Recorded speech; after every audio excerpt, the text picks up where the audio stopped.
Them guys in Austin known as Rooster Teeth started posting a podcast each and every week starring Bernie, Jeff, Joel, and Gus. They sit right down and begin to discuss whatever they want. Maybe sometimes wow, or the current events that are happening now. They product place to make some bank, but that's what they do, because they're the Drunk Tank. Drunk Tank. Why do I suddenly feel like we're in a strip club? Dude, that guy sounds kind of like a Whites from Mix-a-Lot. Can you identify the beat bed? That's what I want to know. No. I can. Well, What is it? I'm going to look it up here and see if I can play it for you guys. You know, I'm really shocked at how many podcast theme songs we're getting that sound just like that. It's a lot of aspiring young rappers out there. a lot of young M&Ms out there. Who was that? Oh shit! I closed it. Was it Teresa Bach? No, it was not Teresa Bach. It was Dark Crad 14. Dark Crad? That must be his username on our website. You don't think his name is Dark Crad walking around on the street? No, I don't think his parents named him that. His girlfriend's name is Blonde1504 too. She's really a dude. Yeah, she's really a middle-aged fat dude. That, unless I miss my guess, that beat bed was from Beck's Loser. Was it? I think so. It's some Beck song, I think, for sure. Interesting. But that's where he pulled that from. Where did you learn the term beat bed? That's a really good question. I don't know where I learned the term beat bed. Did you just invent it? Because I've never heard of it until just now. No. I could use a rhythm blanket in my beat bed. Fuck it. I'm down, yo. I think I heard the term beat bed from... Your days in the street in Houston? When you were popping and locking for change. I used to work for Dre back in the day. Bernie was in a dance gang. Was that your manager's name at Blimpies? Dre? Back then he was Mr. Dre. He wasn't a doctor yet. Yeah. Do you remember there was some Eminem song where he made fun of Christina Aguilera? Yes. Okay. There was a hoax response to that where she used the term beat bed. This fake Christina Aguilera came back at Eminem with a song. And it talked about how he would be shit without Dre's beat beds. I see. So I'm literally referencing a fake Christina Aguilera. That's where I get all my street cred. I don't think that's an appropriate reference for Wikipedia. I don't think fake Christina Aguilera qualifies. Still a little more legitimate than anything Gus and I got. Yeah. Hey, speaking of that, you know what? What's My fucking Wikipedia page got deleted. Did it? Yeah. Let's not talk about that. I got rolled into Rooster. Now when you search for my name, you just get redirected to Rooster Teeth. Do you think that's... How do you know that? Were you spending some time Wikipediaing yourself? My wife likes looking at my Wikipedia page for some reason. So weird. But why would you want a Wikipedia page? No, frankly, I don't She's care. She's got to psych herself up for sex. She's like, remember, he's famous. He's got a Wikipedia page. He's got a Wikipedia page. Maybe, just take off the bra. I can do this. Maybe that's why I haven't gotten laid recently. She needs to check your references first. I mean, I like him okay, but let's see some proper citation. Oh, man. Does my celebrity diverticulitis status still exist? No, they removed all the they removed all the celebrity cases of diverticulitis because they realized that it doesn't fucking matter. Oh, it's too bad. You were listed as a celebrity case. It was like I added him. It was in. me and Sonny Bono. Like, there were a bunch of people, and I thought Jeff's got this. I should put him in here, so I put him in there. Then someone put citation needed. So then for my citation, I put the comic where Jeff gets sick, and they accepted it. The fart comic? Yeah, that was it. Dear Lord. Celebrity illness pages. That's the best thing that ever happened to Wikipedia. And then it got deleted like 6 months ago. I think they just got rid of all the celebrity cases on the diverticulitis page. That's too bad. I was on there with some pretty awesome. There was people. like a car dealer from L.A. Yeah, like a used car salesman who was on there, and then he got deleted, and the note was like not really a celebrity. That's funny. I was like, wow, they left Jeff in, but they took down this other dude. Those Wikipedia moderators can be harsh. Yeah, there was one guy in particular who was on me for a while for trying to get that citation. I don't remember what his name was. I'll have to look it up. I'll put it in the link dump. How do you get that job as a Wikipedia moderator? Free time? Is there like a quiz or something? I mean, what's the qualifications to be a Wikipedia moderator? And correct me if I'm wrong, isn't the whole point of Wikipedia to not have moderators? That this is a globally modified database? Yeah, but you gotta have some people in there checking to make sure that people aren't just going around defacing everything. Like the time Jason and I got drunk and put that you like to suck dicks on your Wikipedia page. Do you know? Okay, that was only up for like 2 minutes. That was up for like 2 minutes. Do you know that? Have you ever heard the whole saga of how I got Bernie.com? Yeah. Okay. Yeah, but please, this is a great story. There's a city in Tasmania, which is is Tasmania part of Australia or is it an old country? Yes, it's like a state. After once referring Province. to New Zealand as part of Australia, I have learned to be cautious about saying what is part of Australia and what is not. And anyway, Burnie, Tasmania is a city in Tasmania, and it's spelled exactly like my name, Burnie. Well, I registered Bernie.com a very long time ago. And in fact, I had to get it from a domain squatter. I had to wait till it expired and snag it. Like, literally waited for a week, it expired, and I grabbed it. So, about a month later, the city of Burnie, Tasmania started to contact me, and they wanted the website. And we went through this whole kind of funny thing where I was talking with someone in the mayor's office, and they said they wanted it. And I made these outrageous demands like, I will give it to you. I will redirect all the web traffic. I will give it to you as long as you will have a parade in my honor, and I get to march in the front of the parade. And you build a statue of me, which I'll pay for, but you have to put it up in a park somewhere where it's me, and I have, in an outstretched hand, I have a can of Foster's, and tucked under my arm, I have a platypus. And I get to make up the inscription for why I have a statue. And then they just didn't respond to that. They wouldn't come back with anything. So I found out, though, I was looking through the old emails trying to, like, kind of keep this going, and I saw they said, well, will you at least modify it to something less offensive? And I said, less offensive? I don't have anything up on that webpage, just a blank page.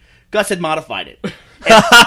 And for 2 months, it said, Bernie sucks cock. And so if you were...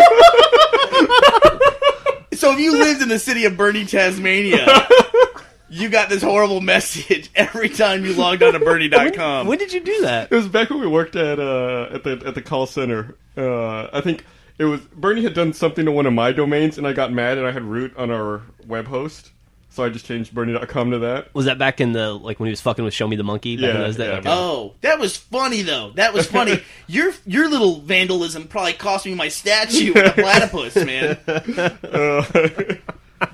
So I didn't get my platypus. Well, I'm very sorry to hear that you didn't get your statue. I just use it for mail, because I wanted to have a static email address that was still personalized. That I realized, like back in the late '90s, that stuff like Hotmail or Gmail didn't exist at the time. That all that stuff was eventually going to go away. So I wanted to have a more permanent email address.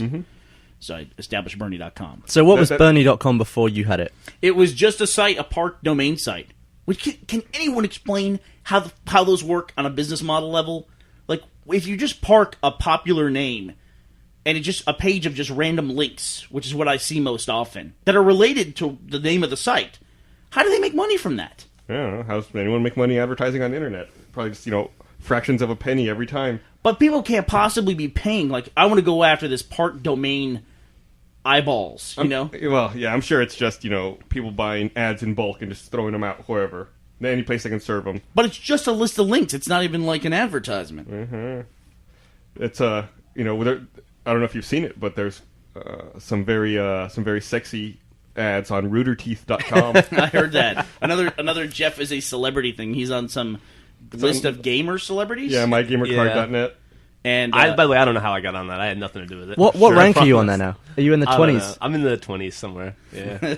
At one point, it was your goal to get number one, right? I got as high as 16, and then I fell down. Oh, you don't know how you got on there, but all of a sudden you know how high you were, and no, I know. you had a goal to get to number one. I know that once I found out I was on there, I was like, if I'm going to be on here, I'm going to be the fucking top dog, right? But no, nowhere near. I also want to point out that Jeff is like, why do you care? What difference does it make? Jeff heard a Major Nelson podcast where they mentioned one time that there's a list of the most viewed gamer tags, and that he was like number 8 on the list. Fuck yeah, it was. Jeff went.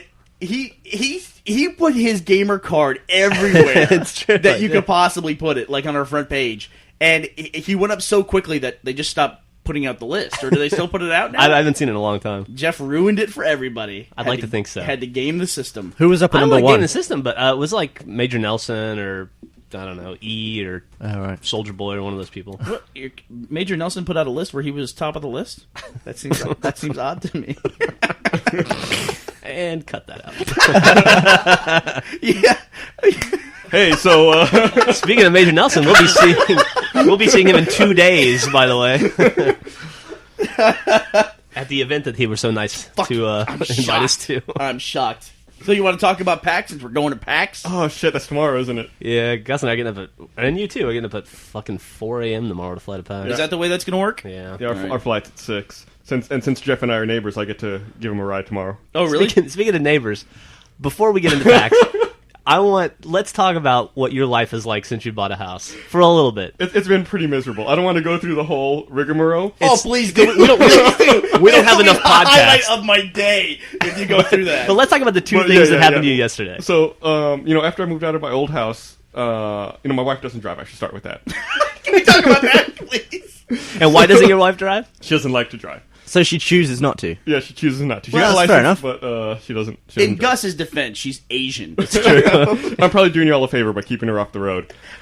But Dude, that's no joke. Your other Asian girlfriend 10 years ago, I rode in the car with her one time. She rode the wrong way she rode in the wrong lane over a bridge with oncoming traffic coming at us. That was at, and I was like, you've got to, we're going to die. And she was like, I have no idea what you're talking about. Everything's fine. That was at Riverside, right? Yeah. It's funny. Anyway, okay, so Just like she's perpetuating. Is there some reason why she won't drive? I have a suspicion there's something sinister here. no, she says that she doesn't like to drive, and I can't make her drive. So does she have an ability to drive? Yeah, she can totally drive. I've seen her do it.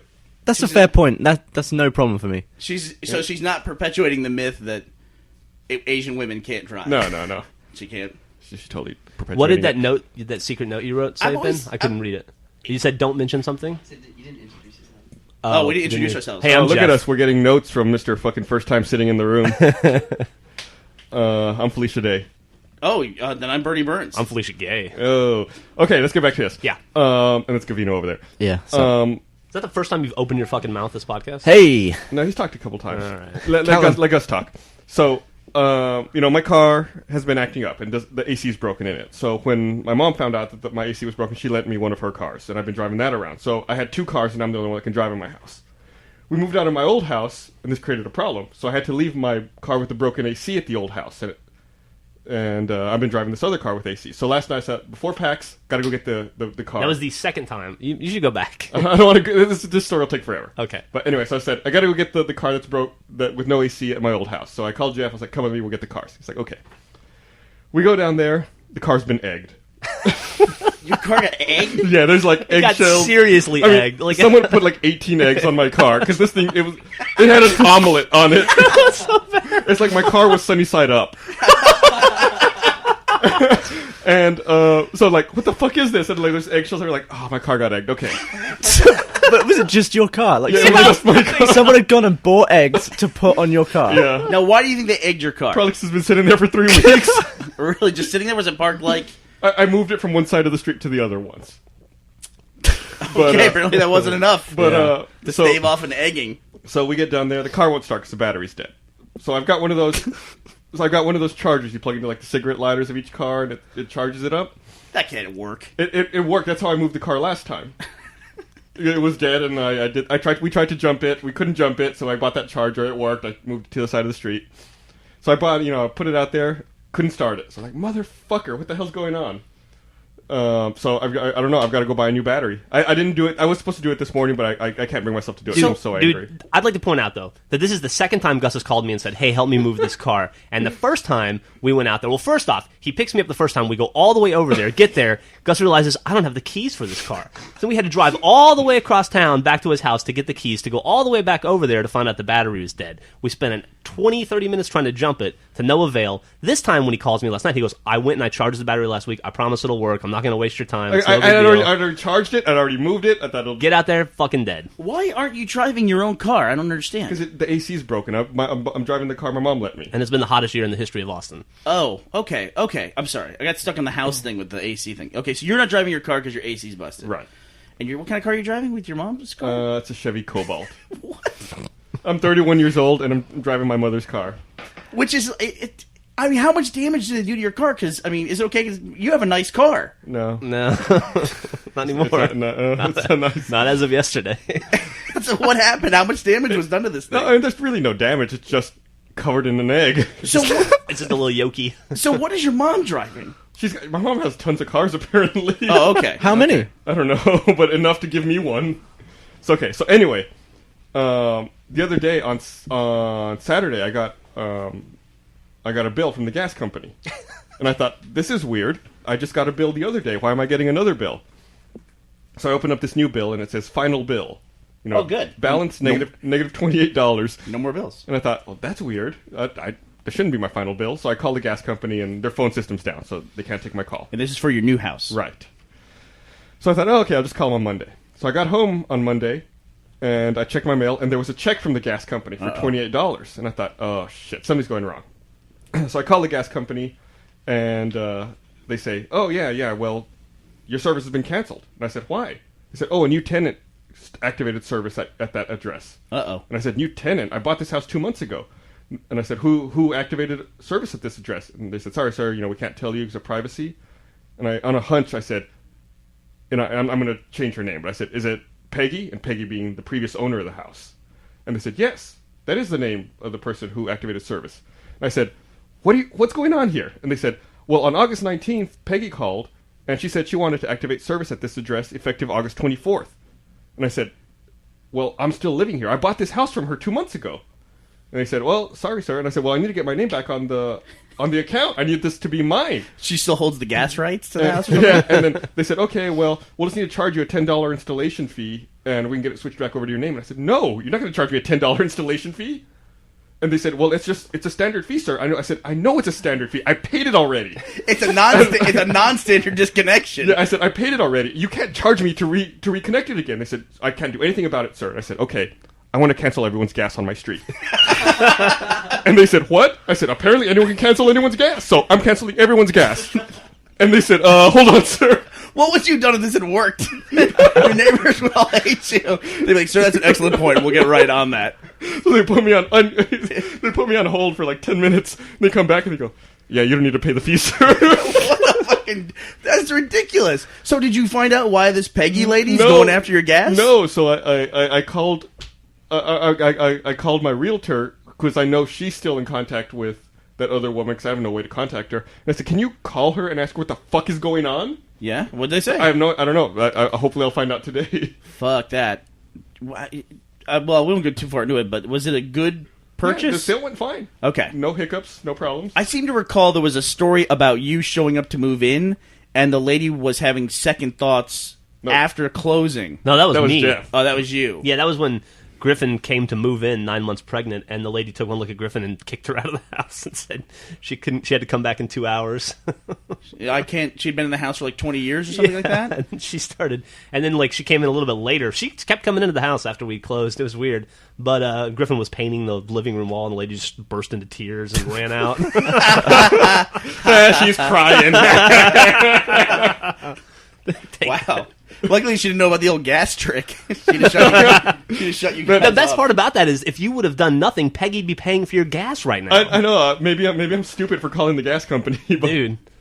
Bizarre. I'd see if you could get Peggy to put the electric in her name, too. I guess I should call the other utilities and make sure everything's still in my name. Probably not a bad idea. So how come they're not allowed to disclose the name of Peggy, but if you guess her name, they just say, oh, yeah, that was her? They're working on a guess So system. technically you can just keep guessing names until they say, oh, yeah, funnily enough, that was her. Well, I mean, that makes sense to me. She's a human. You obviously know what the problem is, so she thinks she can get to the bottom of the problem because Gus knows the information.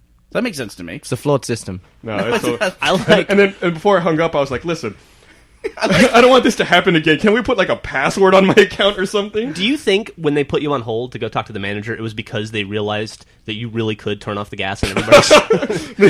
Maybe the guy went to figured out work. a He's dirty like, secret. let's go turn off everyone's gas. And the manager's like, what the fuck are you doing?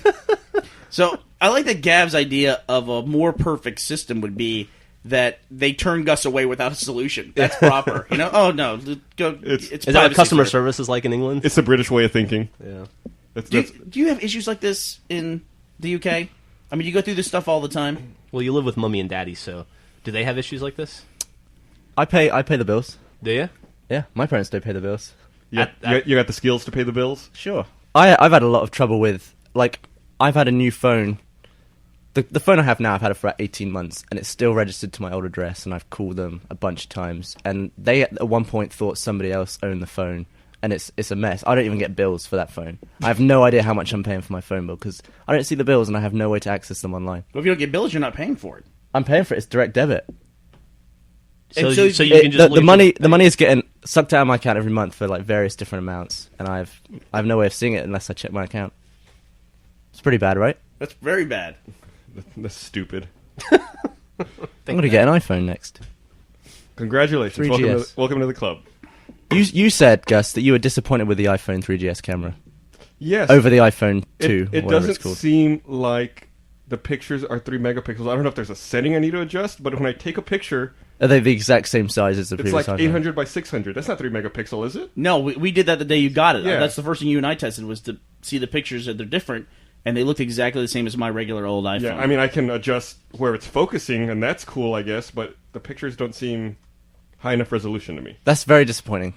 The only reason I never got an iPhone is because of the shite camera on it. Maybe I should do some more tests. Maybe if I grab them through iTunes, it'll be different. I don't know. Gav's actually got a pretty cool phone because he has Yeah, a phone that does video and will take it at like how many frames per second?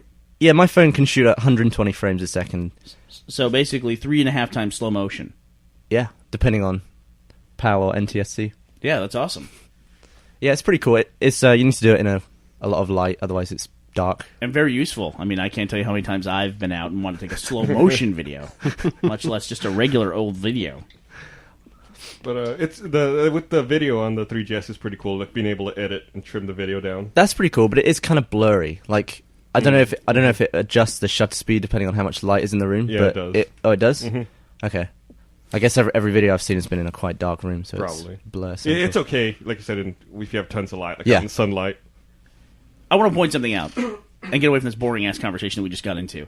I want to say, and Jeff, you could probably back this up. I already back you up. You get in a dumb situation with some kind of company that you're paying money to, or like some kind of, God forbid, like city organization, or like an ordinance or something like that, I am probably the best friend to have. Because I will make fun of you for everything, except when someone's giving you administrative bullshit, and then I'm completely on your side. That's true.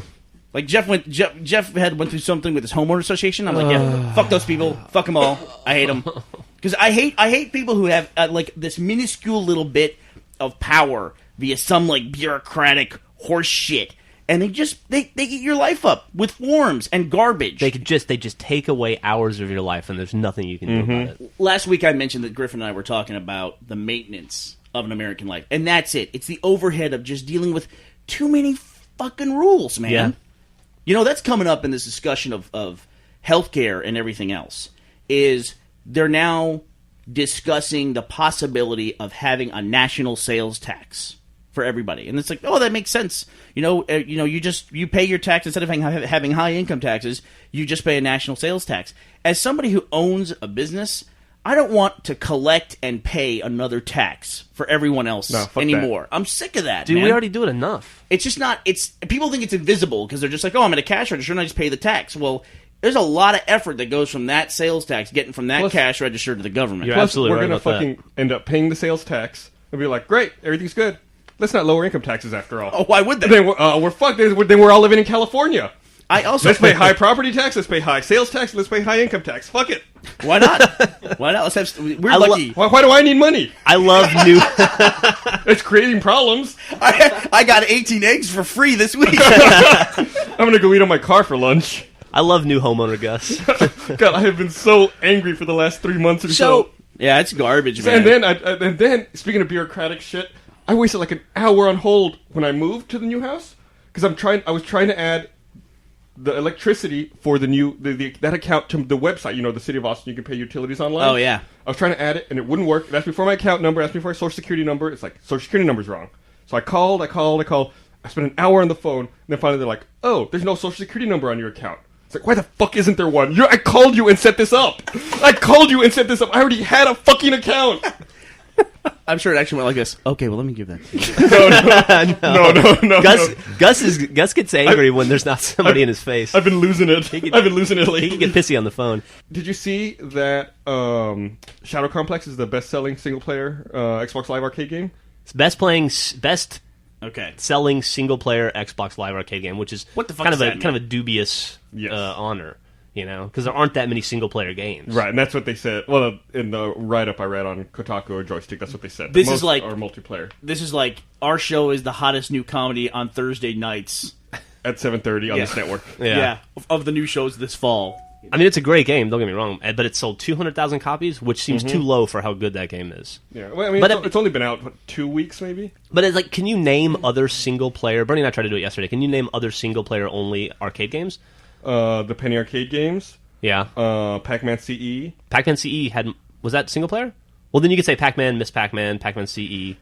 But are you Dig considering Dug? single player to be like missing a multiplayer mode? Yes. Because I consider single player to be a game where there's like if there's both, but all the achievements are in single player, I consider that a single player game. No. No, that's still That- multiplayer. that's both. If there's a multiplayer component, it's like Marble Blast is a multiplayer. Well, game. there actually is no qualification for it, I guess that's true. so but we don't yeah. really know where they came up with this.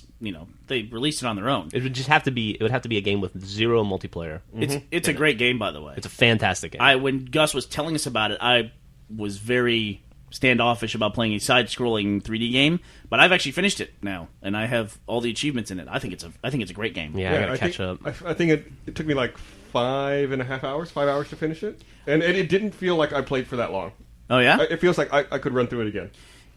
it's got kind of a weird thing where it's not quite 3D and is not 2D, so it's like it's 2.5D, which ends up having the one thing you don't want in a video game, which it has control issues sometimes, where I'm doing what I think should make the guy point at the dude in the background, but it's the opposite direction, Right, or yeah. something like that. Yeah. And then that's the most frustrating thing in a game. That and the platforming stuff, where you're jumping from moving platform to moving platform. Fucking hate Hey, platforms. I've been meaning to ask you, by the way. You went through and got the minimalist achievement, which is to play through the game only collecting 13% of the items or I less. did do that. How long did that take you to do? Because when you started in the office that night, and it seemed like you got through like a third of the game in 10 minutes. I want to say that took about 2 hours and 12 minutes of gameplay. I now Really? have a run through that game that's an hour and 15 minutes. Hour and 15. And it's just running straight through the game on the lowest mode and not worrying about less collectibles or more collectibles, Right. just blazing through the game. Was that for an achievement, or is that just something you wanted to do? No, that was something that was, well, sort of. It was on my way to get the level 50 achievement. And I normally don't grind achievements at all, but I was done with everything else in the game, and I was level 38, and so I was just trying to find a way to get to level 50.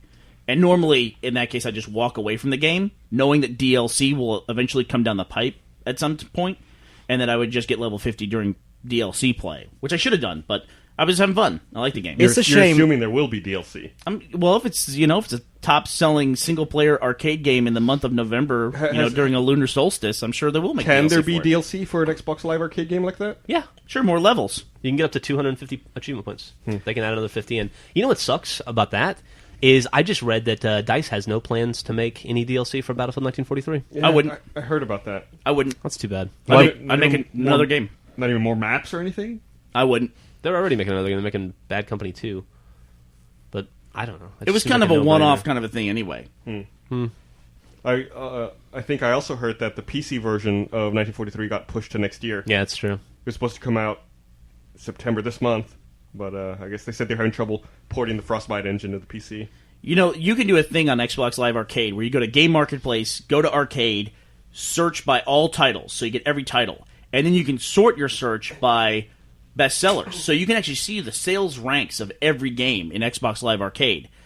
I wish they would do that same thing for DLC or rank DLC in there, because I have a feeling that a lot of these games, especially on Xbox Live Arcade that offer DLC, I think there's an extremely low take rate on it. I really do. I think there's a low take rate in general on Xbox Live Arcade, but I think DLC is very unpopular on arcade games. For arcade-specific games? I mean, I can tell you some games that have DLC, and I look for other people having those achievements, and I don't find them. The Maw was one. Had a lot of DLC with it. Marble Blast Ultra has DLC associated with it. And that came out, what, Gavin? Like 2.5 years after the game was out, right? Yeah. You've got those achievements now, haven't you? I do. I just got the last one in there. So you have 100% again in Marble Blast. I am now up to 48 completed games. Oh, and Jeff God is damn. here to vindicate me Okay. for the discussion last week. Let me do it. What are we vindicating? They said last week that if you are counting the number of completed games you have on Xbox Live or Xbox 360, you shouldn't count arcade titles. That's retarded. Thank you. That absolutely retarded. I wasn't saying 19 you shouldn't count them. case in- I was saying it should just be a different Yeah, category. because it's a different level and a different amount of I time. don't think it's a different level or different amount of time. I'm still trying to get 200 points in Battlefield 1943, so I calculated. No, I but- need to get. No, let me talk, dickhead. So you have to play. The final achievement I need is to play 100 games of Battlefield 1943. I figured out how much time that takes. That alone takes 24 hours. I can't count on two hands how many 1,000-point games I've beaten in less than 24 hours. But it's the same with every There's other. a Like, billion. a retail game will set achievements over. They'll take you a long time to do. You like and me- a few. I'm right here with you. I got you. Let me ask you All a right. question. Let me ask you a question. Okay, right. This is a good point. All right. A retail game will set achievements that will make you play the game a few times over, so it takes a long time to do it, and Not you get a sense. necessarily. A lot of them will. You'll have a sense of completion and like, yeah, I've done it after you've got 1,000 points. An arcade game will have a load of shit easy achievements, and then like one. No, that's not and true. then, What and about- then one that just takes a long time for no reason. I don't know. What about I- Shadow Complex? Shadow Complex makes you play that game through 4 Well, times. actually, that's a shame that game only can have 200 points because that's a very in-depth arcade game. Here's the problem with the discussion that we had last week, is that these guys are all saying that they're falling into the trap that it's worth less points, therefore it shouldn't count the same. Right. I went and looked. None of these guys have any arcade No, games. I'm not completed. That's saying not I'm true. not saying they shouldn't count the same. I'm saying they do count the same. There should just be a category. Yeah, where they should it's be like different. A line down the middle. It's like retail games here, arcade. But games I agree with why? that. Why draw the distinction? Just so you can see, because they're not the same. They I'm are not. the- What two types of games are there for Xbox? Retail and arcade. There should be. I mean, come on. No. What? Are you also- saying you don't agree with that? It's There's also unnecessary. games on demand. if they were going to be held on equal footing, why don't arcade games have 1,000 points? There you go. Why are they different? Because people would buy the arcade games in preference over the retail to get more gamer score. Why not? That's Or why. If in your mind they're equal, why should there be a distinction? They're not an equal price. I don't know. They're not an equal price. Because if you're going to get they're probably protecting the point scheme of gamer score, which I don't care about at all. But there are some people that do. And if you could buy 4 games for the price of a retail game and get 4,000 points, you can see why people would do that. Yeah. That's why they're worth exactly what they're worth. Is because they're a varying price range, but about $10. So you get about an equal number of gamer points for playing these things, or gamer score, whatever the hell it's called. That's retarded. So how come that a game worth 400 points will get 200 points of achievements, and a game worth 1,600 points Microsoft You got to points? use different words. Yeah, so like 400 Microsoft points to buy will get you 200 gamer score, Yeah. and a game that is 1,600 Microsoft points will get Because you the that same game amount. has been out for 2 or 3 years. You could also get onto Best Buy right now and buy a Some- fucking some 360 games- game in the bargain bin for $8 That's and true. still get 1,000 points. Good point. Oh, That's a fucking retarded burned! argument. Fucking burned! Yeah, stuff goes to platinum hits. You see how quickly I turn on You you? can go buy the orange box right now at Best Buy for $20. Go do it right now, Geff. Go buy it right Go. now. I've already got that game. No, go buy another. That's So, like do you- that's like 20 quids. DLC for an arcade game will get you 50 extra points, right? Yeah, up to 250. Yeah. Or you can put in Halo 3 and go and punch someone in the back 3 times. That's 50 points. Right. So your point is the retail game is easier? That's what I think you it's just said. stupid That's what to you pay. just said. It's stupid to pay money for such a stupid amount of points. 50 points, it's nothing. You see, I wouldn't buy Are you DLC paying for an arcade game. Are you because paying it's only for the 50 points? Hey, do you see your genius, logic are turning you on itself? Do you see Yeah. what's happening here? What's happened? There's a Explain- snake eating its own tail. Yeah, you Where are you going with this? fucked yourself there. dig that hole, dude? Are you paying for I- achievements, or are you this- paying for the fun of playing the additional DLC? This whole conversation is down to the fact that I don't like arcade games. That's pretty much it. That was my point I was trying to make last week. These guys don't play them. I don't like arcade games because they're worth nothing. You got to listen to guys like Jeff and guys like me who have actually played them and beat them. Both of them. I've beat an arcade game, Cloning beat Clyde. one. I beat it. Was that easy? Took me like a day. Yeah. And how many retail games have you beaten? 3. Is that true? 3? Gavin has 100%ed 4 games, Cloning Clyde, and 3 other games. That's See, it. You use your benchmark for difficult as your hardest one. Your hardest one in arcade is Clone and Clyde. Your hardest one in retail is Oblivion. That was very long. Difficult. It wasn't hard. It was just long. Yeah, very long and difficult. Sucked. That's what she said. Hey. Nope, nope. Then she egged my car. No, Whoa. I get it. I get it. Submarines looking for us? No, it's my laptop's telling me it's running out of power. Shall we talk about Snow Leopard? Do you want to talk about that at all? What do you want to talk? Why are Jesus. people so goddamn excited about an OS upgrade? Once you install it, you'll see if it works. It's not like a service pack where nothing happens. I had what some. a ringing endorsement of the OS. If I had, it works, I had some fucking problems. I had 4 attempts to install that. I could go through each one. It was a different problem each time. I've installed it twice on my desktop and my laptop and had no problems either. This is what happened with me. I put the disc in. I didn't have enough hard drive space. I had like 3 gigs and you need 5, so I cleared out some space. That's not Apple's problem. Yeah, that's my problem.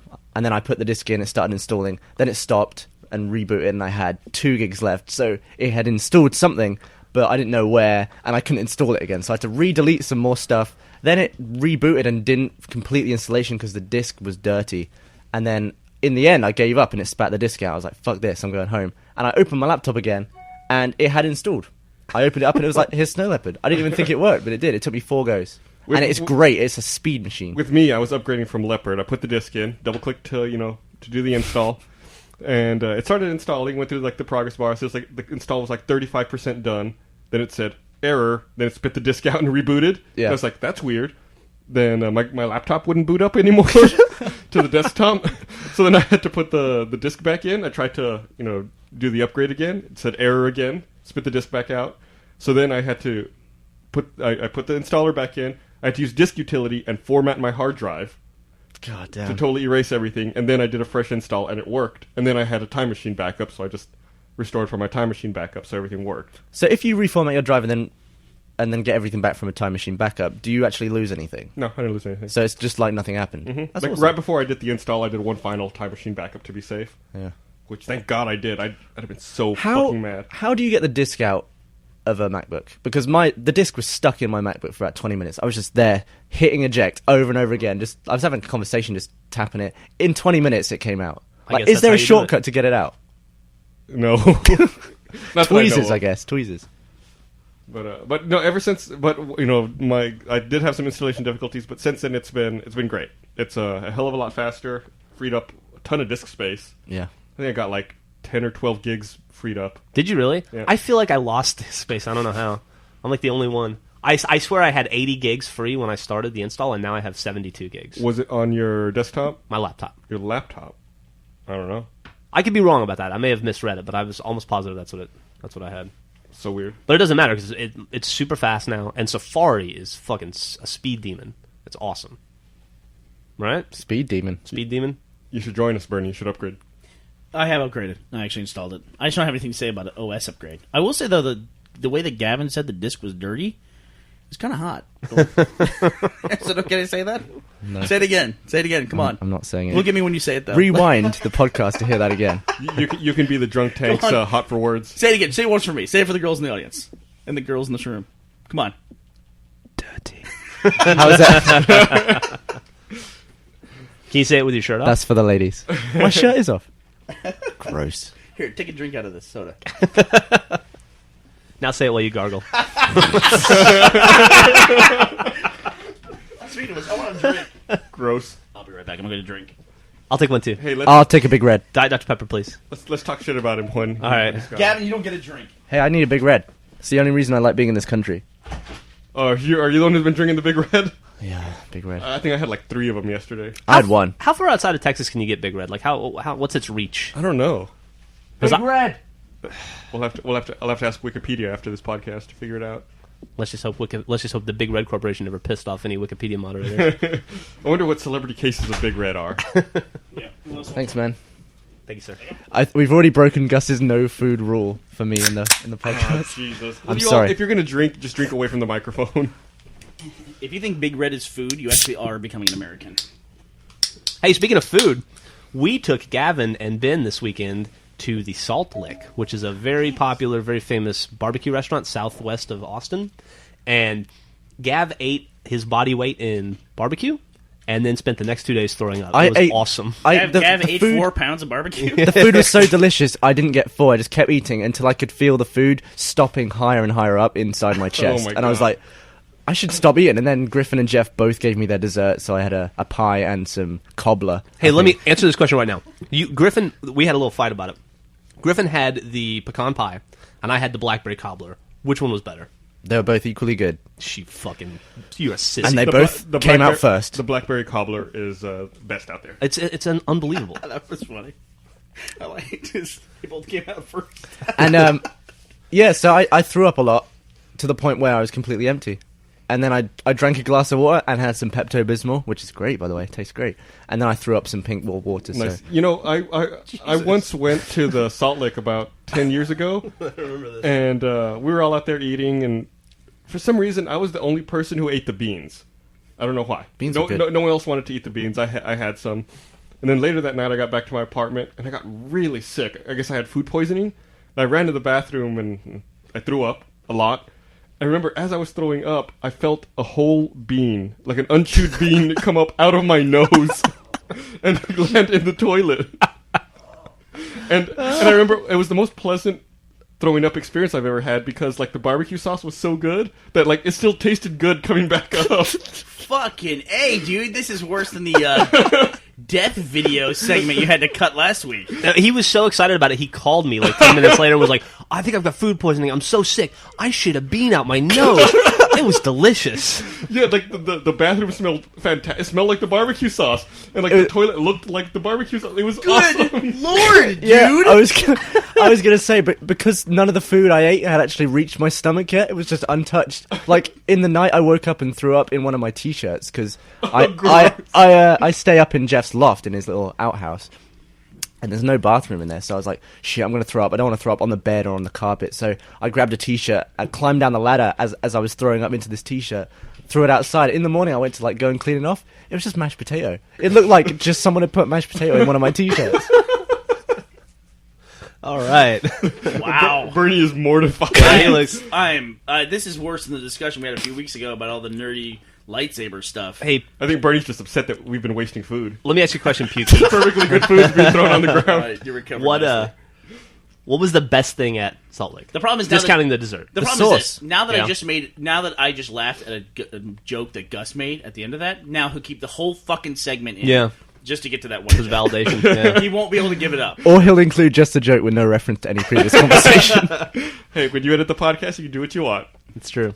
I'll do it. Why do you say mashed potato and not mashed potato? Potato. I don't know. Tomato.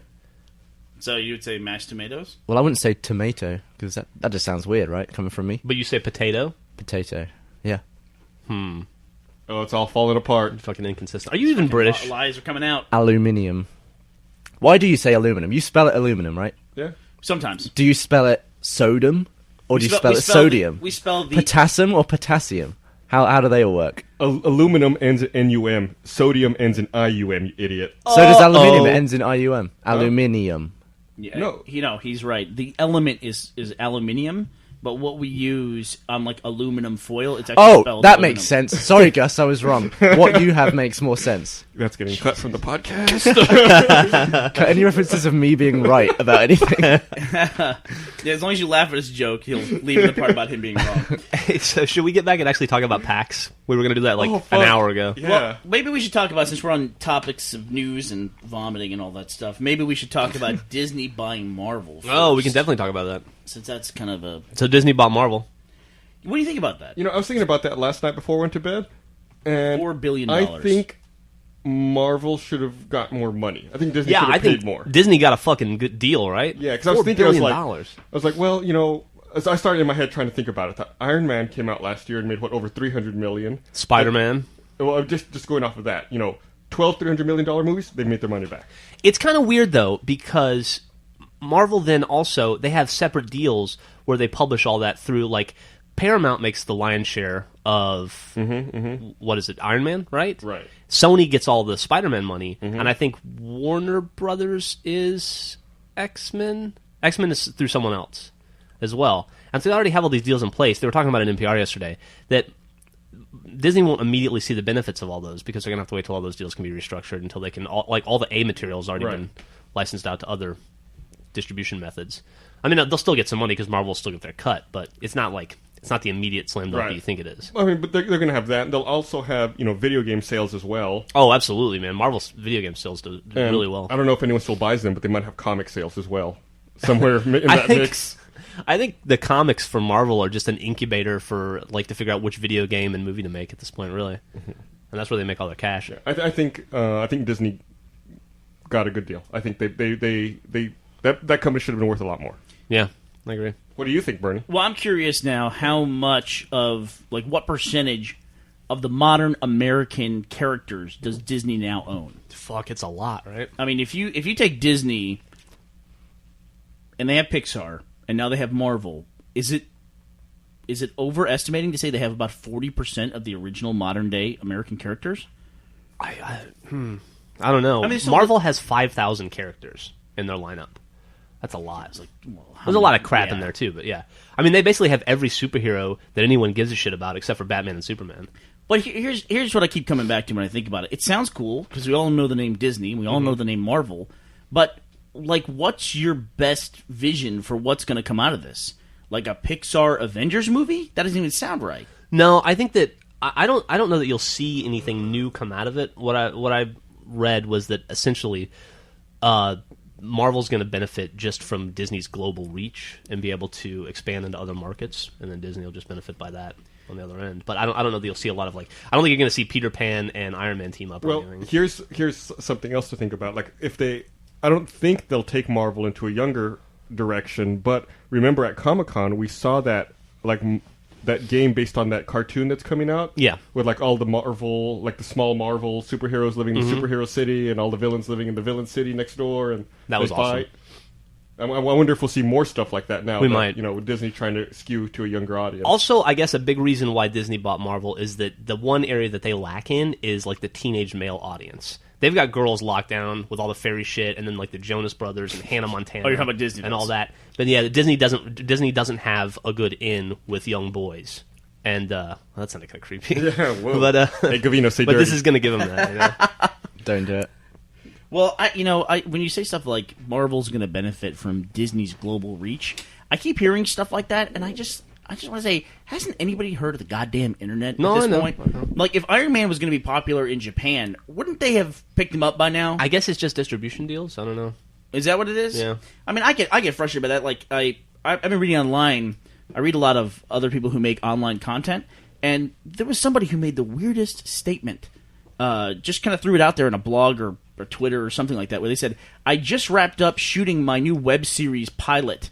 I think it's going to be good. I hope they like it." It's like, what the hell is a web series pilot? And who is they? Yeah, and who- You're shooting a pilot to show it to someone before you put it on the internet? It's something I just don't understand about this generation of content producers on the internet is, why are people trying to take the one thing that's incredible about the internet, which is a flat world where you can distribute to anybody, and they're trying to get jobs on sites, you know, that to get productions done. It makes no sense. It makes no sense at all. It's like taking what doesn't work about the old system and trying to layer it over the top of the internet. It makes no sense at all. It makes no sense. It's like these people who get agents. There's now web agents. Do you know that? Yes, I do know that. What the hell is that? What do they do? I don't know. They like broker a domain name deal for you, or what's going on? It's confusing as hell. They'll broker a good banner ad for you. Punch a monkey or something. Is that what it is? Are these agents selling ads and doing that kind of stuff? I don't know, but I would assume it's ads. You think so? Yeah. I mean, what the fuck else are they doing? I don't know. I mean, I don't know. We allow a look behind the curtain. It ain't that hard to do this stuff. Yeah. Like the parts that I think, like what you're saying, like people shoot pilots, they want to show someone. I Yeah. think it's they don't know how to make a website, or like they want to have more than like a YouTube page, and they're like, oh, we'll just hand it over to the IGN network or some other big conglomerate. Let them worry about all that stuff. Am I crazy to say that's the easy part? Serving video is not the hardest part of the equation. Not anymore. Yep. The hardest part of the equation is making something that people want to watch. You know, telling people about it, or buying an banner ad, or selling a banner ad, if that's the way you want to support your thing. That's not the hard part at all. I don't understand it. I guess maybe I don't think we're geniuses, and we're able to do that stuff. I mean, I see people with stuff on YouTube and stuff on iTunes. That's a good way to get it out there. But, how about you build a goddamn web page? Maybe we don't understand because we don't have a web agent. I think we're all just old school. I think we've all just been using the internet way longer than most people. Yeah. And I think we're all just a lot more comfortable with it. Come on. The though. internet's a very different place than it was when we started Red vs. Blue. Or we started all our dumb websites like Drunk Gamers and Ugly Internet. I guess so. I guess everyone now no one makes a homepage. Everybody makes a MySpace entry, or MySpace or Facebook. Yeah. What are the kids using these days? I don't even know. FaceSpace? I'm even outdated on the outdated stuff. Yeah, I guess if somebody could make a homepage on Twitter. So I've had Twitter now for about, you convinced me to sign up. I've had it for about 8 weeks. I think I've made 10 tweets the whole time. I've discovered the only reason to have Twitter is for shit my dad says. It's pretty funny. It's God, fucking that's funny. Fucking hilarious. And I watch that dude's. He gets like another 40,000 followers a day. I need to follow that guy. He's really funny. If any of you guys have not checked it out, you should definitely go look at it. Well, that's what's really cool about anything that gets big on the internet is to see how people start to use it as its own performance space. That's to me, that's fun. You know, like when people had web pages, and then we'd start to see like crazy web pages going up. Like, do you remember Bonsai Kitties? Oh yeah. Yeah, Or Bonsai Kittens? Yep. God, that was a great site. And you just don't see stuff like that very much It's anymore. true. You know. Yeah.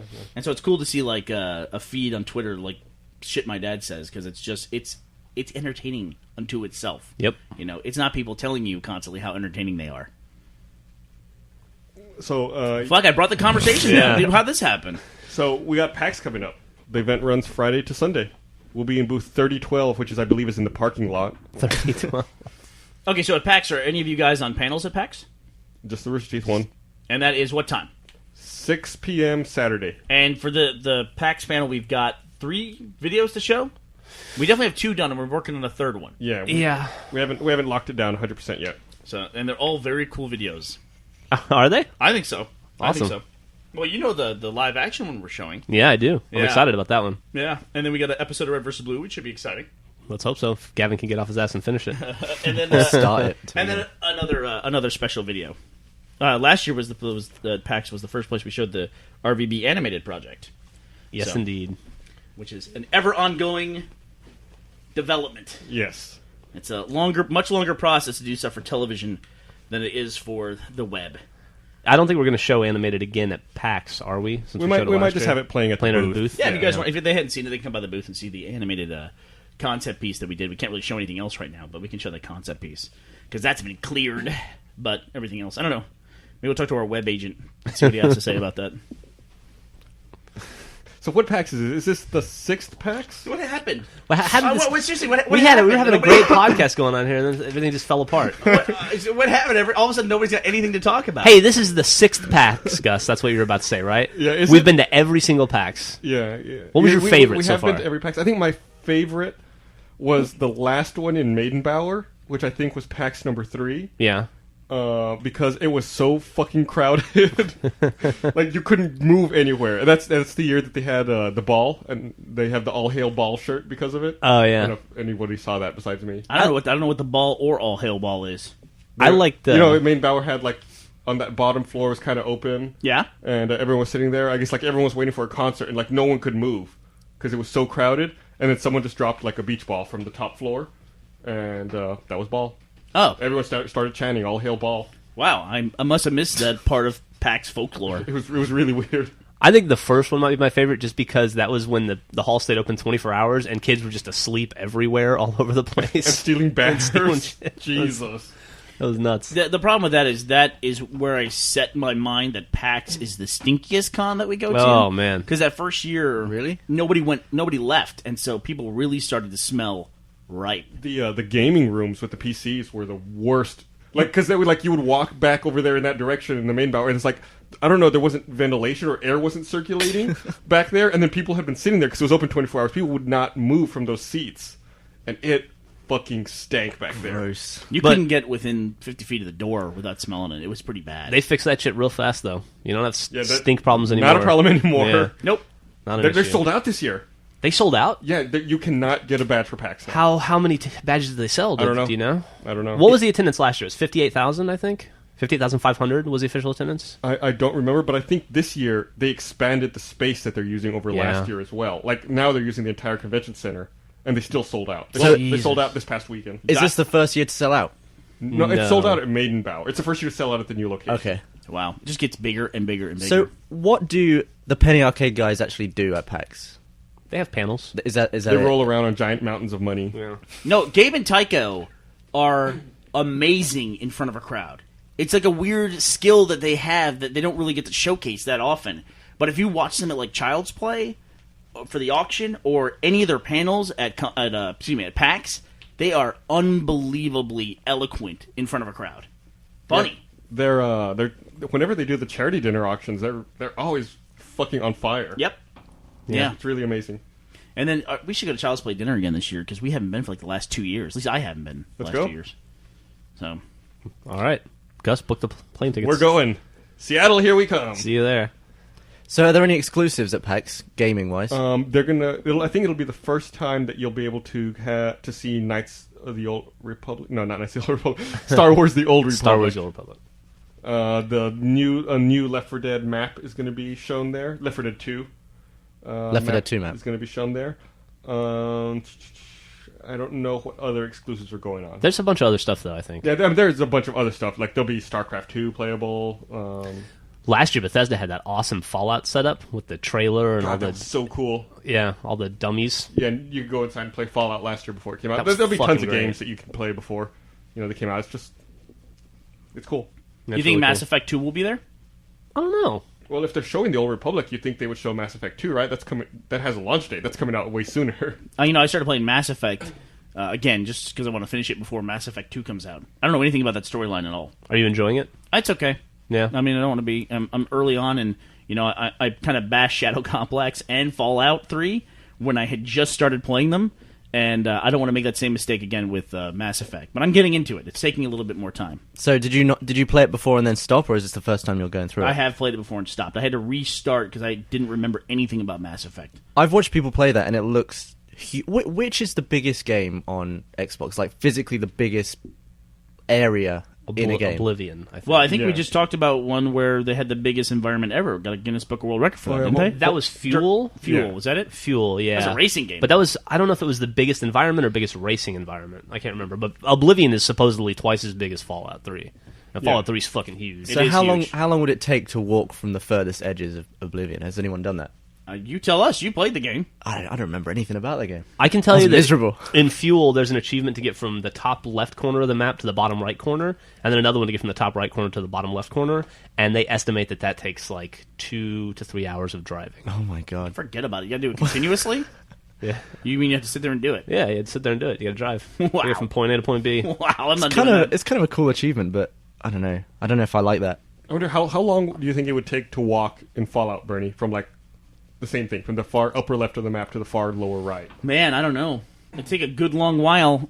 They built in the fast travel into that game. I really don't know. I would say probably an hour and a half to walk it. I guess. I don't know. You'd be fighting the whole way through, too. I didn't find out. It's very subtle, but I didn't find out until much later in Fallout 3 that if you lower your weapon, you move a lot faster. Yes. And you can't really tell, really, but it makes a big difference. Really? I didn't know you could even lower your weapon. Yeah. You hit X. Huh. It's the blue button. Man, I can't wait for you to go back to England. You can find it on it. So I can start playing Fallout again. I love the Xbox. fact that Jeff figures out how to play a game constantly after he's finished. Like, the other day, we beat Gears of War 1 on Insane, and afterwards, Jeff was like, "Whoa, what were you doing just then?" And I was like, "It's blind firing. It's when you're behind cover and you just pull the trigger and you just lean the gun over and shoot." And he's Seriously? like, "I didn't know you could do that." I've never found blind Why- firing to yeah. be helpful in the game. I tell Why you would what, you though, ever do it? I tell you what, the last shot on General Ram, I blind fire sniped him in the face, and it killed him. How cool is that? With a torque bow. It was pretty impressive. Wow.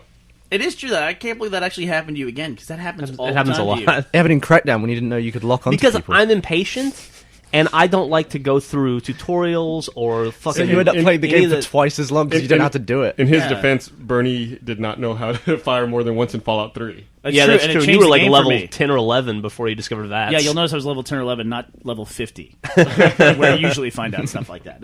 And that changed the game. And, I was like, God, I can't believe I'm such a fucking idiot. I couldn't figure this out. And it's like, that's what Jeff's like all the time. It's true.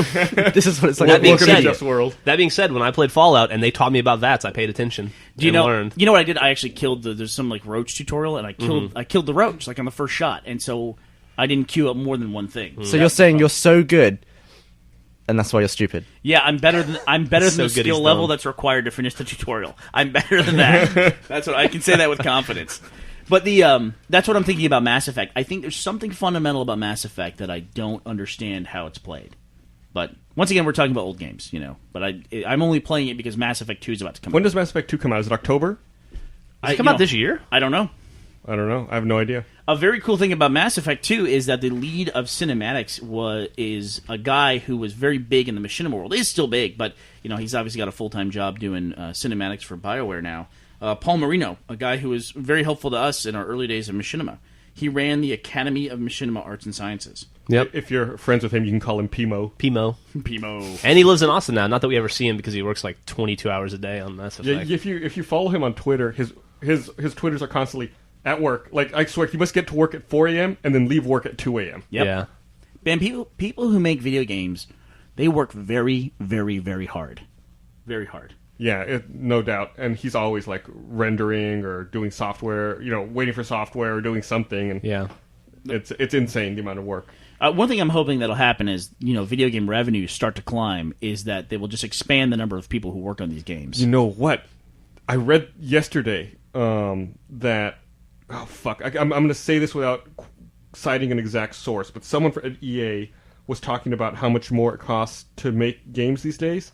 And he said that nowadays, the marketing budget for a game can be triple the production budget. Is that true? Yes. Wow. That's not good. Yeah, That's not good. That's unfucking believable. I'll find the name and do an appropriate citation when I get in the link dump. Well, marketing makes a huge difference, especially in games. But we were talking about, earlier this week, we were talking about this movie Delgo that came out. And apparently the people that made Delgo, which is some animated movie that came out in like 2005 or 4 or something like that, they're going to sue Avatar because they feel it looks too similar. And then we can post some screenshots that somebody put together of shots from the Avatar trailer that look like they're right out of Delgo. And they're really just shots that could be in any movie you've ever seen. I mean, Right. Yeah, you got 90 minutes of shots. You can make anything look similar, right? Well, they are using the trailer from Avatar. They're using sampling, but Yeah, but they haven't seen the movie. They don't know. Yeah. right. And they say, well, how can you possibly sue? It's like, these are standard shots, and yeah, it looks a little bit similar. The reason they can sue is that when they made Delgo, they spent $40 million on it, and they made something like $400,000 back in ticket sales. I never even heard of that movie. Yeah, it's there. I mean, it's a movie that came out, and it's got. I think it's got the record for losing the most amount of money for the number of theaters that it opened in. It was well over 2,000 theaters that it opened in. And it had a pretty big cast, too, right? Yeah, like Freddie Prinze Jr.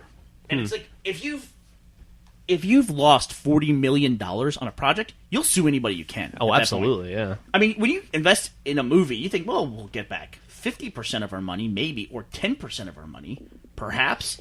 They lost They lost all their money. If you only make back a couple $100,000 on $40 million, you've lost all your money. Yeah, and they made 1% back. Do you think that movie even went to DVD? Or at that point where they're like... It's a good question. Where are they going to get the money to put on DVD? Like, why sink any more cash into something that nobody's going to look at? How does that happen? How can a movie make so little money? It must be marketing. Marketing. Nobody knew about it, right? I'd never heard of it. You've never heard of it. Yeah. It was a $40 million movie. It's more than District 9. Yeah, and fuck if we... And District 9 I've seen everywhere, the marketing for it, So that's what I was getting at. I said marketing becomes so important. Okay, here it is. Delgo released... It says December 12th, 2008. I'm sorry, 2008. What? It's even more recent. It was a $40 million production budget. This is all according to BoxOfficeMojo.com. And it made $694,000. Christ. How many theaters did it open in? 2,160 theaters. Oh my god. That's a pretty big fucking release.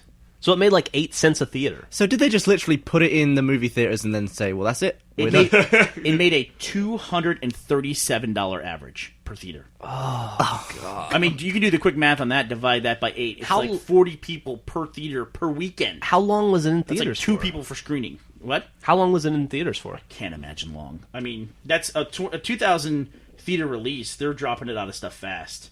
Yeah, Box Office Mojo only has 1 weekend worth of data. Man, that's... Goddamn. You wonder, like, whoever the producer was of that film, did he commit suicide after that? Who knows? Who knows? Like, at what point $40 million and you threw it in a fucking lake. Right. I mean, you can get into things where you say the theatrical release is nothing more than a promotion for the DVD release. Sure. Those are not 2,000 theater releases. Those are like 150 theater releases. Okay, let's think conspiracy theory angle now. Now that I know that movie didn't come out till December 2008, is it possible someone was working on the Avatar movie and thought, I'll just take $40 million. We'll make this movie. We won't promote it. We'll just put it out there. It'll be like Avatar. Then when Avatar comes out, we'll sue them and we'll make more than we could have made in a theatrical run. I have no idea. I don't think you'd be casting. Listen to this: Lauren Bacall, Freddie Prinze Jr., and Val Kilmer. Wow. Are in that movie. God, man, that's crazy. Oh, sorry. I don't know. I said Lauren Bacall. What's wrong with me? Anne Bancroft. I don't know why I said Lauren Bacall. Okay. But yeah, it's nuts. Who's Anne Bancroft? Anne Bancroft. She was in Delgo. Anne Bancroft. I'll look it up for you. But I'm saying you're not going to go out and cast name people to do stuff like that.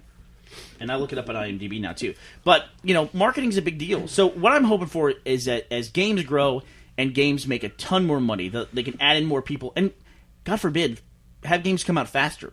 I like that Left 4 Dead 2 is coming out already. I know a lot of people are complaining about that. It's crazy that people are complaining about that. Yeah, I still happy. don't understand that at all. Dude. But while we're on the subject of movie Hopefully stuff... we'll get to play that at PAX. Oh, you know what else I think we're going to get to play? Assassin's Creed 2 and maybe Modern Warfare 2. Those are both going to be there. I'm excited about Assassin's Creed 2. I love that game. Yeah, Assassin's Creed was Even great all game. that collecting stuff, I did it all. Hell yeah, dude. It's great. The game was awesome. But which movie spent the most amount of money on marketing? Is that a stat that we know?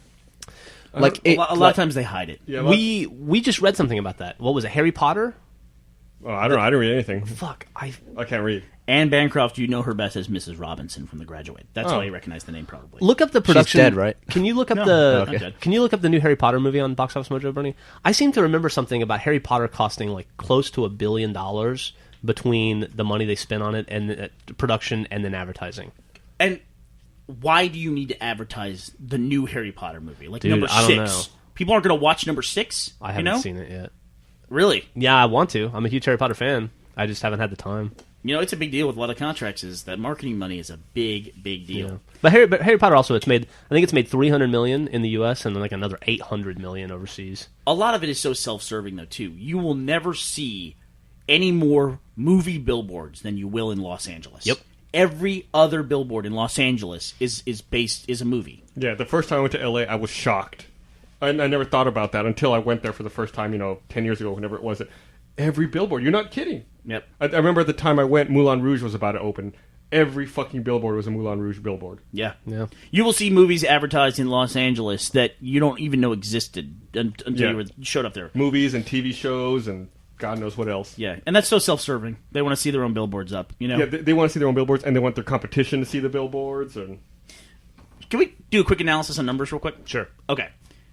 Shadow Complex sold 200,000 copies. Yeah. And we figured out that it's $15 a pop, so that's $3 million. $3 million in total, not counting like a royalty cut or whatever. That's just gross. I think the rumor is that for video games there, they get about 2/3 back from Supposedly, yeah. So then the developer would have got $2 million on that. $2 million. That's a very complex game. Do you think $2 million is enough to support that game? I mean, if it's the biggest hit there is on Xbox Live Arcade single player released Who in knows? the summer, whatever it is. I think it's impossible to say without knowing more about the studio. Like, do we know if it was like 5 dudes working on it, or is it a big company? Yeah, we've looked But before. Chair, right? Right. I don't really know Now, anything is about Chair them. an offshoot of Epic, I don't know. or did they license the engine from Epic? Because that's a big price the tag right engine there. is definitely using the Unreal Engine. I know that, but are they part of Epic and therefore Right. get it as part of their deal, or are they licensing it from Epic? I don't know. Because we've talked to people before about licensing different engines, which is a very common thing in video games to license out the engine. But we've talked about it for Machinima, and those price tags on those engines are big, big. I read an interview with John Carmack recently where he was talking about how he's glad that the Unreal Engine is now like the standard FPS engine, Yeah. and it's not the Quake engine anymore, because he said he hated having to support the engine. He said like back then they would sell the Quake engine to someone, and they didn't have it's a small company, they didn't have the infrastructure to support the engine after the sale. So they said that they would sell someone the engine, and they said, okay, when you buy the engine, you get to come and talk to John Carmack for 2 hours. That's your support. Wow, really? Yeah, and then their engineers would come and sit down. They'd have to hammer out all their issues. They're like, okay, that's it. Good luck with your game. Wow. I find that statement to be a little odd too. That he's happy about it, because hasn't the impression always been that id makes their own games as nothing more than a showcase for what the engine is capable of doing, so that they can then license the engine? I had heard that before. Yeah, like Doom 3 got a lot of criticism for that, didn't it? Was that it was the game was just not really as good as it could be. They were just interested in making a new version of the engine to license to other video game developers. I don't know. I mean, that's just, random people talking shit on the internet. But, I mean, that's what I had always heard about id. Yep. Interesting. Did you ever look up Harry Potter? I'm interested to see. I mean, I don't know where to look up marketing budgets, man. Box Office Mojo sometimes. Yeah, has but it. it doesn't. It doesn't a lot of times though. Yeah. Have marketing budgets? It'll have like production budget versus advertising budget. All right, let me see. I'll look this up right now. BoxOfficeMojo.com. Are they part of IMDb yet? Why don't they integrate these two sites? Yeah, they got purchased. Yeah, they did. All the cool kids call it Bomojo, by the way. Bomojo. You sound stupid saying Box Office Mojo. Oh, do I? B-O Mojo? Is that what people all the, say? Bomojo. All the cool kids being Gus and I. Bo Mojo? All right, what is this? I never watch Harry Potter. Is this Half-Blood Prince? Is this the one? Half-Blood Prince. It says production budget was $250 million, and it's made $895 million worldwide. Wow. So that's a profit? Let me check my math on that. Carry the Yeah, zero. I think You're so proud of your ignorance of Harry Potter. I'm not proud of my ignorance of Harry Potter. I just haven't seen it ever, and I don't know anything about You it. like to you like to boast that fact. It's like I do. if anyone's talking about Harry Potter, you'll just like get up. You'll be like, "Hey, I don't know anything about it." it's a kid wizard, you know. I mean, call me I mean, crazy. I'm with you. I'm not into either. He's a British kid wizard. No offense. I know you're a Yo, wizard. what Gavin. would you call Luke Skywalker? What's that? He was just I call him like- fucking badass. Thanks for asking. Who do you think would win in a fight, Harry Potter or Luke Skywalker? I don't know. Let's They would fight. moving right along. They wouldn't fight because Harry Potter would cry and say, "My parents got me in this situation. It's not my fault." Isn't that what he does? All right, do we have anything else to talk about before we wrap up today? Well, let's talk about something interesting so we can have something to put in this fucking podcast. Yeah. Gavin and Ben and I watched The Burbs last night. They had never heard of it. It was awesome. It's a little before their time. We're on Yeah. a little Tom Hanks spree. You know, I never knew Tom Hanks was a comedic actor. I've only ever seen him do serious stuff. I never knew he You was in should a show comedy. him, like, Bachelor Party. We're going to watch Money Pit next, I think. That's another great one. We watched Splash as well. That was good. The outtakes from Saving Private Ryan are pretty fucking funny. I don't know if you've seen them or not. That was filmed in my town. Now, very few actors can make that switch, and I guess Tom Hanks has just completely made the switch. He hasn't done any kind of comedies at all When recently. No. Forrest Gump, I guess, would be You and good? I went and saw Castaway, Yes. and Not a comedy. that was when I think I reached my limit of dealing with audiences in the movie theater. I was ready to start throwing punches. a couple Why? What times. was going on? Well, have you seen the movie Castaway? I've seen bits of it. I'm gonna ruin one of the bits then. seen if him you knock haven't his seen tooth out with a. Yeah, well, skate. that's a Ice good one. skate. When he knocks his tooth out with the ice skate. Not funny, right? It was pretty funny. No, it wasn't funny. Oh, is that not meant to be funny? But the row in front of us thought it was funny. They thought it was hilarious. Everyone in the theater thought that was funny. And like when he loses Wilson, the volleyball, I was tearing up. in the water, and he's screaming for Wilson to come back. Everyone was cracking up. There's Everybody like- in the movie theater thought that was just the high comedy. The guy literally sitting right in front of us was going, he lost the ball. he thinks volleyball is a person. Yeah, it was Sad. pretty bad. That was pretty bad. I saw a funny movie though this weekend. What'd you say? I saw Mystery Team by Derek Common. Oh, right. And that was fucking funny. It was, it's a movie that they made. They stopped making YouTube videos like in 2008, and it must be really weird to go from making an internet video where you make it, put it online, you get instant feedback, to go into that feature film production mode, because they shot it in March of 2008, spring of 2008, somewhere around there.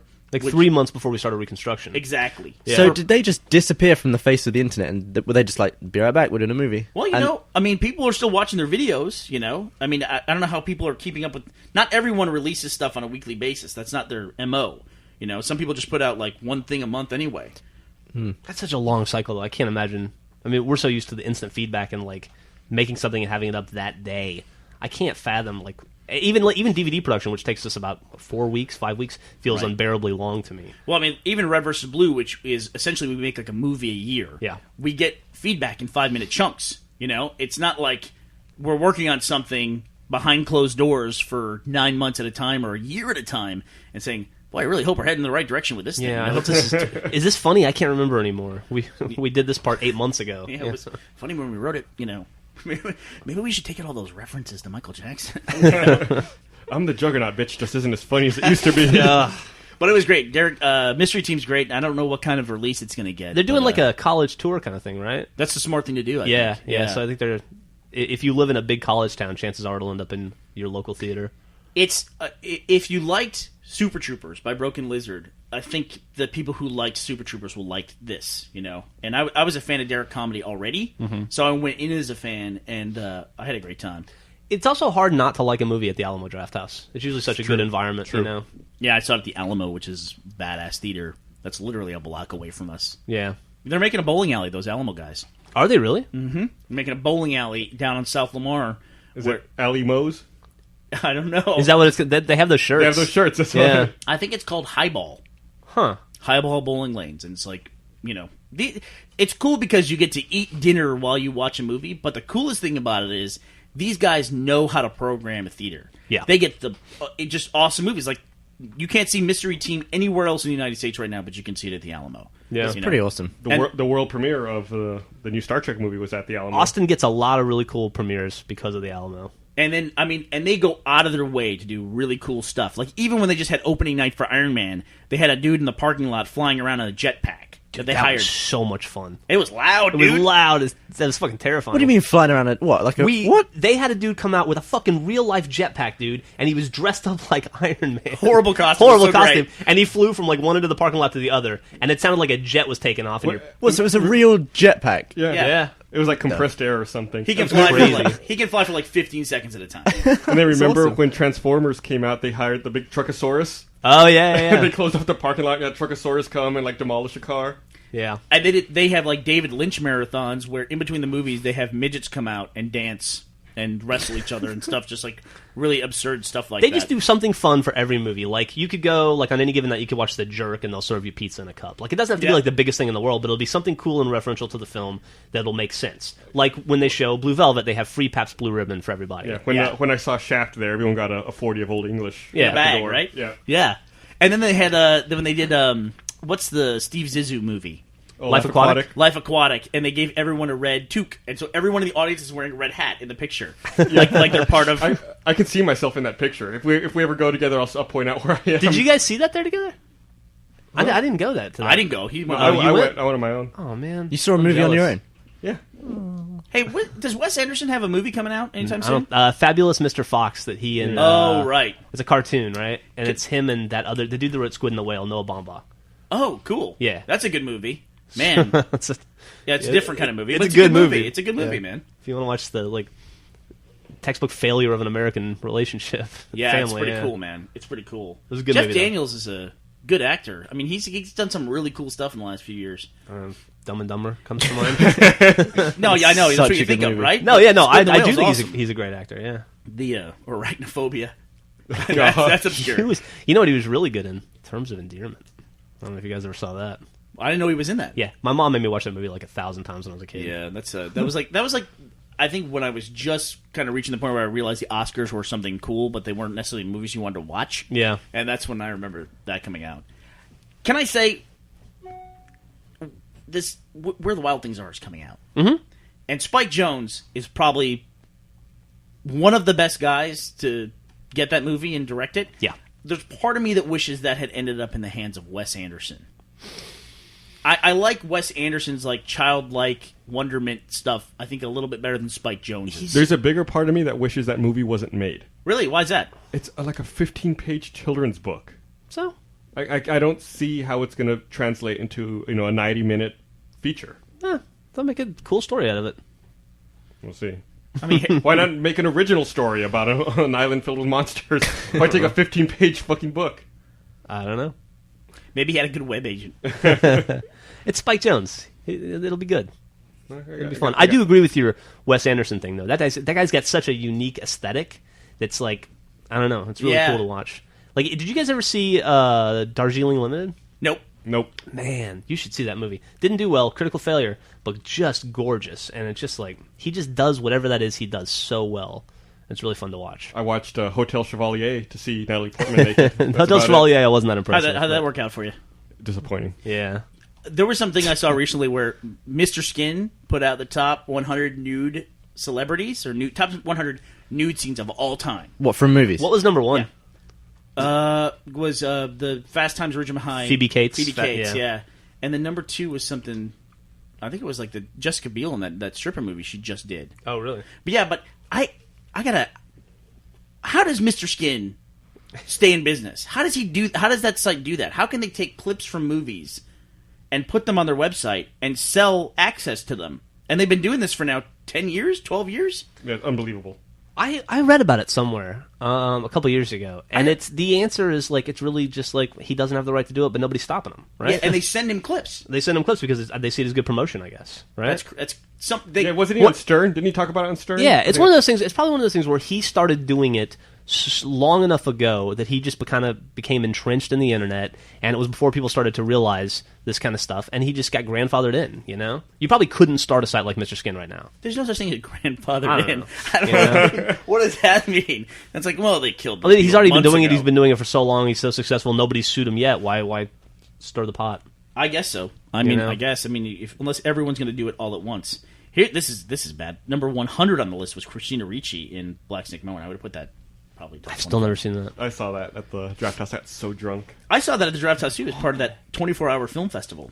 I got so drunk. There's a really cool film festival that the Ain't It Cool News guys put on like once a year at the Alamo, where you go and literally sit in a seat for 24 hours straight. Fuck Yeah.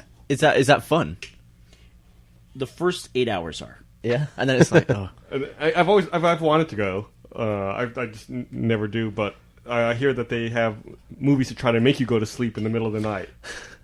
Okay, I agree with number 2. I'm gonna go down this list real quick. Okay, yeah. Let's hear the top 10. You've reached the pervy part of the podcast. Okay, top 10. Pervcast. Anne Hathaway in Havoc. I've seen that. I've never seen it. Okay.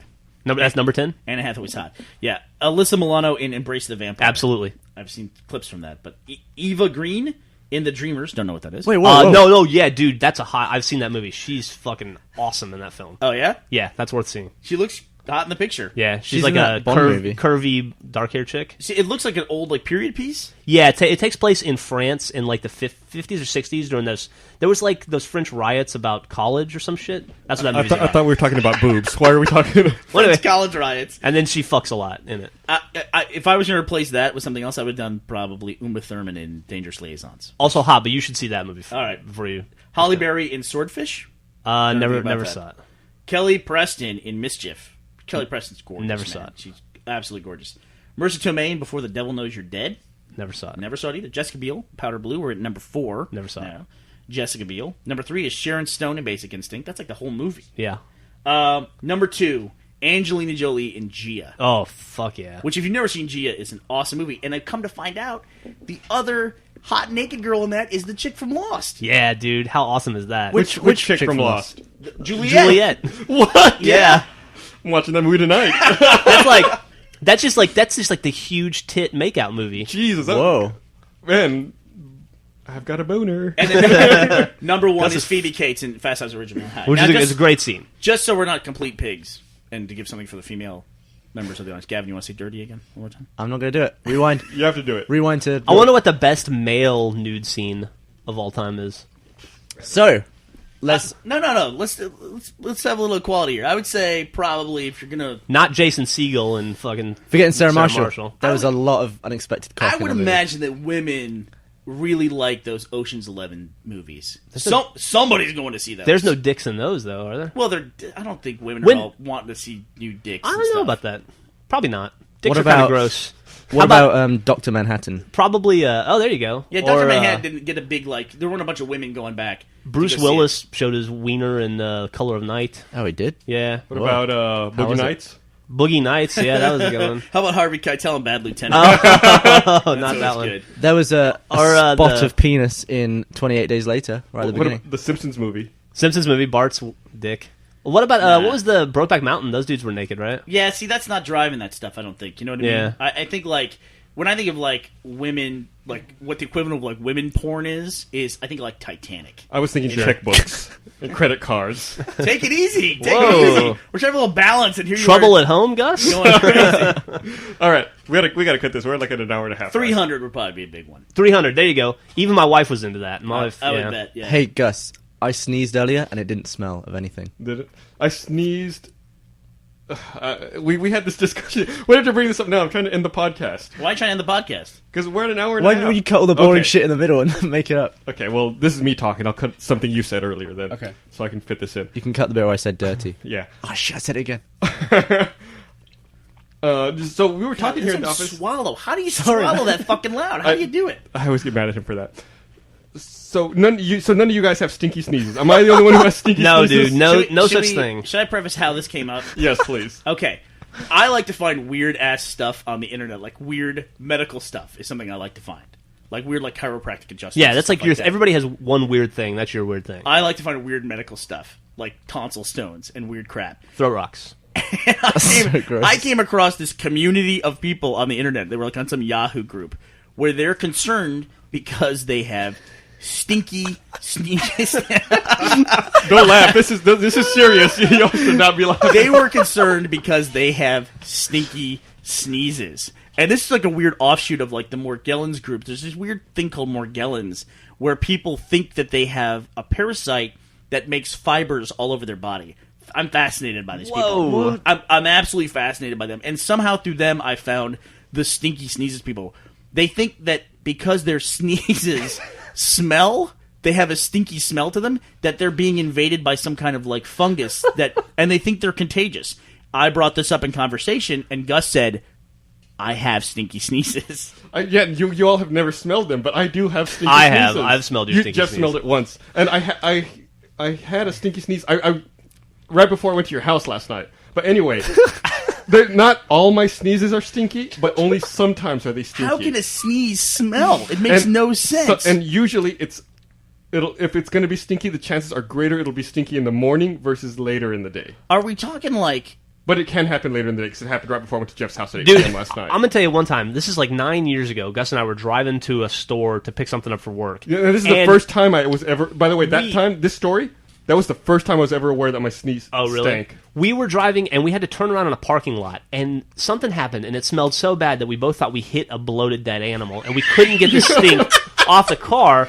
And we were like, it was so bad, and it lasted so long. We were talking about, like, do we get a car wash? How do we get rid of this dead animal? I remembered it was so bad. And at one point, I turned to you when this was going on. Remember, I said, "Was that me?"